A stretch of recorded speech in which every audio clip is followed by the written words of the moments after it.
बहन का फोन आया है कि इतने सालों के बाद आया है, लेकिन मेरे बच्चे के हाथ में सिर्फ 100 रुपल्ली थमाकर चला गया। ये कहानी किसकी है ये मुझे नहीं मालूम, लेकिन ये जिस किसी की भी हो, इसे सुनकर मेरा दिल रो पड़ा। परदेसी की कहानी है। 10 साल हो गए परदेश में काम करते करते।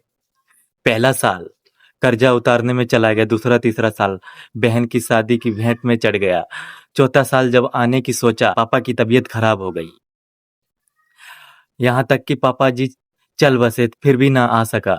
घर पर बूढ़ी माँ अकेली है। ये सोचकर आना चाहा, लेकिन कुछ बचत ना होने के कारण ना आ सका।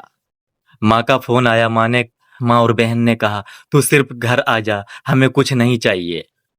ये सोचकर घर चला आया कि अब तो कोई बड़ी जिम्मेदारी भी नहीं है।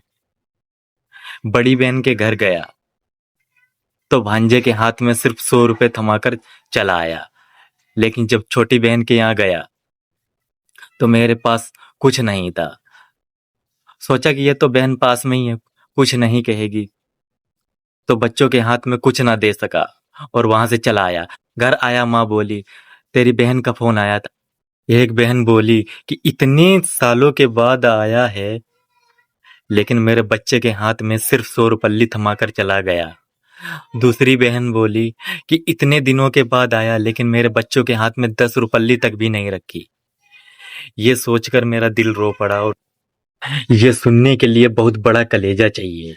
जब उसने ये हिसाब लगाया 10 साल का अपना, अगर लोग नए घर से भी पुराने घरों में जाते हैं तो पुराने घर की यादें आती रहती हैं, लेकिन एक परदेसी बाहर कमाने के लिए गया है तो उसने कमाने के साथ साथ उम्र तक सारी गंवा दी होती है।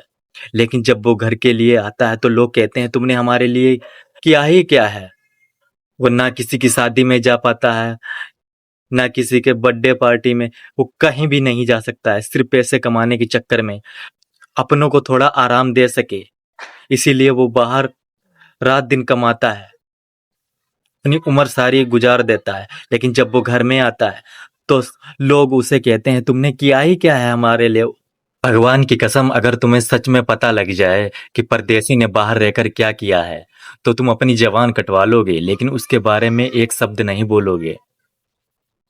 जिसका दर्द होता है उसी को ही पता चलता है कि उसने कितनी मुसीबतों का सामना किया है।